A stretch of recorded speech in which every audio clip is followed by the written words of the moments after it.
All right, guys, finished up the inspection here. We're going to walk you through these pictures. As we go through the pictures, if you have any questions, don't hesitate to ask. And if you see anything in the pictures that you want to go see firsthand for yourself, let me know. We can always pause this, go look at it, and then come back to the video. Don't save any questions till the end. People usually forget by the time we get to the end of this. We have about 130 pictures to go through. So please feel free to interrupt as we go through here. First thing we do is a cover shot of the front of the house. There that is. First thing I noticed was some cracking out there in the driveway. This one here is getting bad enough. The minute I talk to a concrete company and see what the estimate's going to be to replace that driveway, I think you can patch it up, make it last a little bit longer, but eventually you're looking at redoing that. Quite a bit of cracking there and more. Got the big gravel pit up here where it's chipped out and whatnot. Yeah, so let's get a quote on that and see what that's going to take. Not that it has to be done right now, but eventually. Cracking in the sidewalk there. If this gets much worse, you'd be looking at a trip hazard. You have to get that leveled up and sealed up. Cracking there at the steps, just showing a little bit of settlement there. Let's get all that sealed up as well, just trying to keep that water out. Cover shot there at the left side of the house. Extensions on the downspouts. Like see a pipe on there, go about 6 feet out from the foundation, get that water out and away from your house. The ideal is to take all the water in your property and put it onto the neighbor. Got some vines there coming up the bricks. These vines look dead to me. They've already cut them off at the bottom. And let's get all that pulled off the brick there. When you pull it off, you may have to touch up the paint, just so you know. Negative grading out there by the window on the left-hand side of the house. Didn't see any moisture concerns here today, but if you get a torrential downpour rain, go out there and look. See how that water's flowing. If you end up with standing water down through here, you may have to raise that ground up a little bit, add some fill dirt. If you have to do that, you may have to put a retaining ring around the window to keep the water from getting into the window. Gas meter all look to be in good shape. Your main gas valve is right there to the left. It's that valve right there. If you twist that like you're tightening it, this hole here will come up and around and line up with the other hole. Once the two holes are lined up, you're in the off position, just so you know. The electrical meter base there look to be in good shape. And the vegetation there needs to be trimmed back, especially around the meter bases and stuff. Let's get all that pulled back so the electric company can get to it and that type of thing. I like to see at least an 18-inch clearance between any kind of vegetation and the siding. Extensions on the downspouts once again. The scratch coat damage we talked about, structurally it's not a concern, it's more of a cosmetic issue. But my concern is the water gets in behind that, and come wintertime, that water freezes, expands, and keeps pushing on it, making it worse and worse. So let's try to get all this sealed up and patched up the best we can. Vegetation, once again, getting close to your gutters. Again, the scratch coat, you see how it's starting to pull away. This right here is actually kind of pulled and actually kind of like a lip there. That's because of the moisture that's been behind it and it's pushed out. Let's try to get all that sealed up. Vegetation, once again, let's get it trimmed back. Scratch coat crack once again. You can see where the water's gotten in and it's came out the bottom. And again, the scratch coat. And that's going to be true all the way around the house. I didn't take a picture of every one of them, just like the cracks in the driveway. I didn't get a picture of every crack, but it's kind of consistent throughout. Cover shot there at the right side of the house. Vegetation once again, especially as these grows taller. As the wind blows them, they'll rub against your bricks and scratch the paint off and stuff. And let's get all that pulled away. Cover shot there at the rear of the home. Some more cracking, a little bit of settlement there as well. Hose bib there was loose. Let's get that mounted to the wall so we don't damage that plumbing. And then this right here is not high enough by code to require a handrail, but I think it'd be a good idea to get a little rail put around that. I don't know if you have kids or not, but especially with kiddos.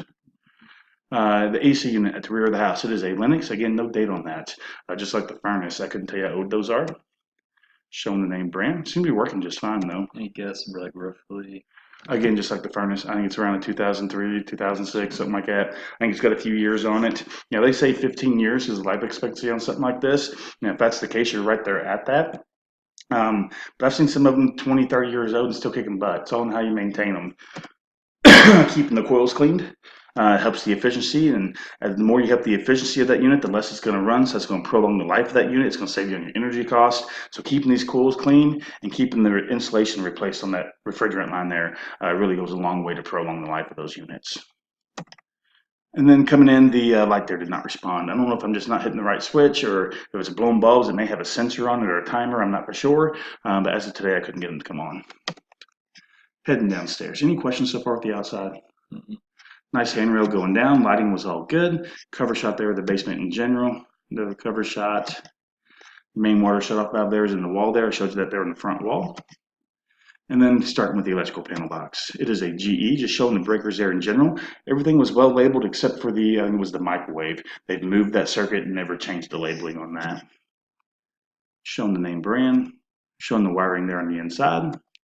We are 150 amp service coming in, 150 amp main breaker. All the breakers and wiring look to be in good shape. We have the one breaker there. It's not in use anymore. It used to be the microwave. And we have the non-slip wire connector missing there on the top of the box. Now let's get that put all in there. Honestly, this is a ground wire, so it's not a big deal by any means. But still, I like to see every wire have a non-slip wire connector. Not only does it keep the wire from rubbing the sharp metal, but also if you have like a mouse or something trying to get in, it stops them from getting in. Water heater is a ream. Connections at the top all look to be in good shape. It's a natural gas unit. And we are a 2015, we're a 40-gallon unit, and everything looked good there. I was happy with that unit. Moving over to the furnace.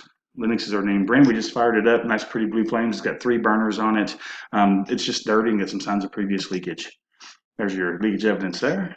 You see the streak running down, and that's usually, there's a gap here, and then when the airflow comes out of that gap, it hits that copper refrigerant line. It causes it to sweat. The reason this is green is because of the copper. It turns that liquid green. But they got fresh tape, it looks like, around this. So I think they've already taken care of it, but they never cleaned up the evidence. So me personally, if it was my house, I'd take some 409 and clean this real good and keep an eye on it. If it comes back again, you see new evidence, they may need to get this resealed or something. Either way, I'm gonna recommend service and cleaning on the unit because of the dust and debris that I've seen on the inside.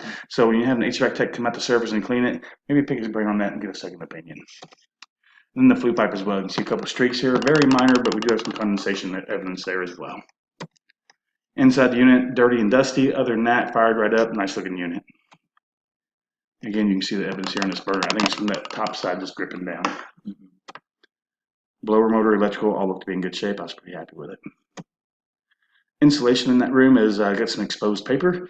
It even says right there on the paper that the facing will burn. Do not leave exposed. Cover with the proper gypsum board, which is drywall. So either get that paper removed because of the fire hazard there, or get it covered with proper drywall. Cover shot there in general of the unfinished area. Definitely limited view of things with all the personal stories. Be aware of that. There's some outlets I can't get to. Just be aware of my limitations in an occupied house. Laundry area, just kind of a cover shot there. Hose bib connections look good. Braided steel, very nice. Dryer vent connections look good from what I could see. Keep in mind I couldn't physically see this. I'd take my camera and lean over top and just get a picture. But from what I see there, everything looks to be in good order. So the sump pump there is a sealed unit, so I wasn't able to lift that lid. Usually I try to lift the lids and pick up on the float to make sure they pump. I just couldn't access this one, but I don't see any signs of flooding or anything down there, so I'm assuming that it works. Got a sink down there in the unfinished area. The faucet was all good. Plumbing underneath all looked to be in good shape. And from there, coming into next room there in the basement, we got the cast iron drain pipes. No signs of leakage there today, but they've painted it. I don't know when they painted that. So it may have had signs that they painted over top of. I don't know. But either way, the cast iron drain pipe is known to rust and corrode from the inside out. So at some point in time, you may have to replace some of that pipe. Coming into the basement area again, some more cover shots there. Refrigerator was good and cold, seemed to be working just fine. The fireplace looks like a nice unit, but it wasn't lit. For liability safety reasons, we don't light pilot lights. Just showing the controls there. And the whole cover there was loose. I actually had to lift up on this to get that bottom flap to flip open. That should be secured up there. So we want to have a chimney sweep come out and look at that and see what we can do about getting that thing secured in. Again, just showing some of my limitations with an occupied house. I'm sure there's outlets and stuff there I can't get to. Coming into what they're using as a bedroom, but as I told you earlier, it's not typically a bedroom. The window's not big enough for fire safety egress. Showing the closet there, lighting, electrical there, all checked out good. Coming into the basement bathroom.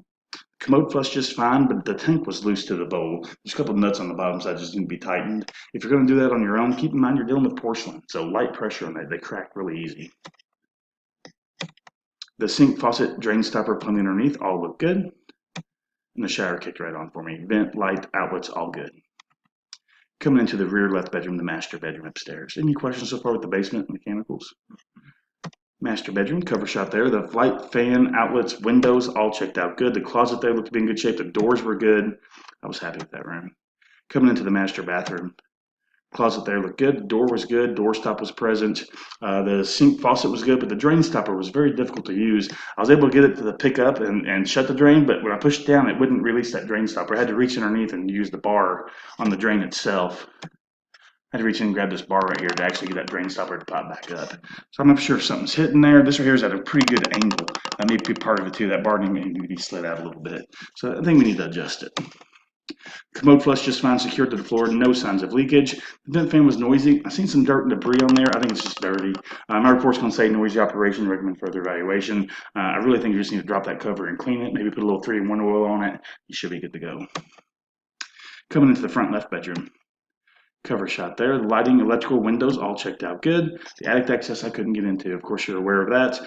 If it was just a dresser, I'd be making phone calls trying to get people over here to move some things for us, but it's not. It's also the light fixture that would have to be moved as well.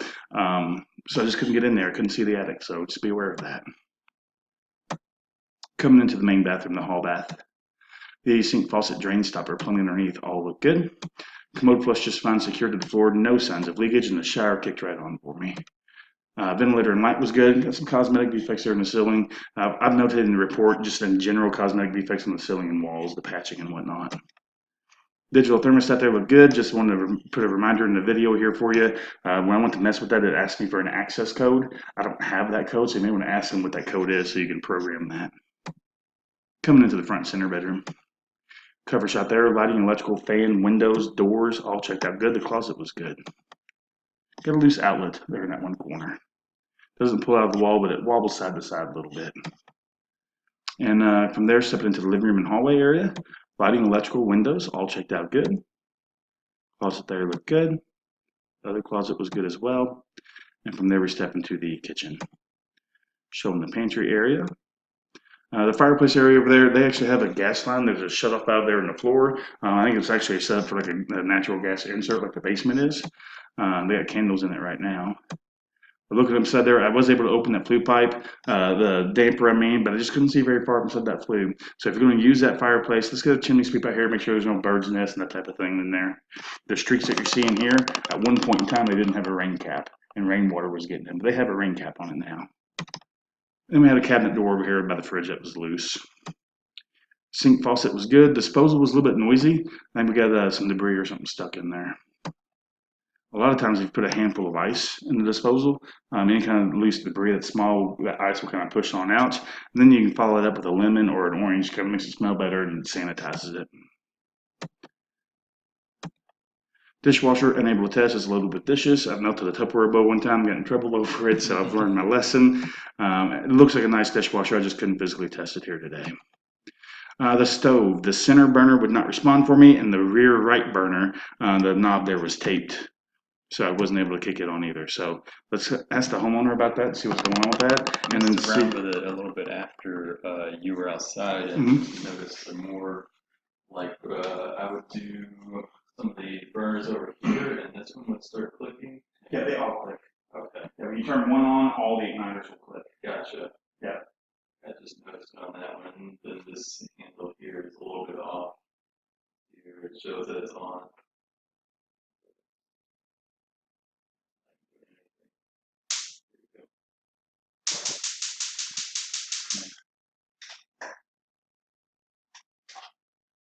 Correct. I'll put that into the report. Okay. That's probably what's going on with this one here too. So after looking at the stove a little further, the second knob over on the left-hand side, we pulled that out, and the knob itself is actually damaged there. It'd be nice to get a new knob on that, and then have the rest of it there looked at as well. Microwave operation vent light was all good.